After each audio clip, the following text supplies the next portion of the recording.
নির্লজ্জের মতন সকালবেলা ঘুমির থেকে উঠে খেলা দেখা শুরু করেছে। এই যে কি সুন্দর খেলা খেললো বাংলাদেশের বোলাররা।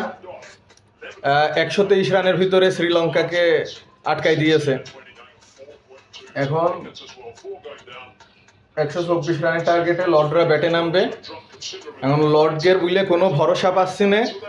যাই হোক, বোলারদের খেলাটা দেখে চোখ জুড়িয়ে গেল, মনে শান্তি লাগলো। এখন আল্লাহ জানে ব্যাটসম্যানরা কি করবে। বিশেষ করে আমাদের টপ অর্ডারের যে 3 ব্যাটসম্যান আছে, 125 রানের টার্গেটও। টপ অর্ডারের যে 3 জন ব্যাটসম্যান আছে, লিটন কুমার দাস, এলকেডি, শূন্য সরকার আর হচ্ছে শান্তি আপা, আমাদের ক্যাপ্টেন ফ্যান্টাস্টিক, যারা মোটামুটি 30 রানের ভিতর 3 জন আজকেও আউট হয়ে যাবে, আল্লাহ ভরসা। দেখা যাক কি হয়। পরে সাকিব আল হাসান আছে, রিশাদ হোসেন আছে, আর আমাদের মুরব্বী মাহমুদুল্লাহ আছে। তারা শেষমেশ দেখা যাক, শেষে যদি তারা ধরে খেলে, এদের বলে কোনো ভরসা নেই। এরা ইনশাল্লাহ 30 রানে আউট হয়ে যাবে।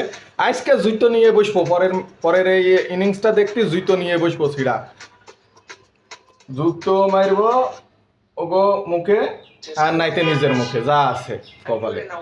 এই ম্যাচও যদি হাইরে যায় তাহলে কিচ্ছু বলার নেই, বাংলাদেশের খেলা দেখা বাদ দিয়ে দেবো আর বাংলাদেশের প্লেয়ারকে গাইল দেবো প্রতিদিন ঘুমেতে উঠে একবার করে। এই ম্যাচ যদি হাইরে যায় খেলারা।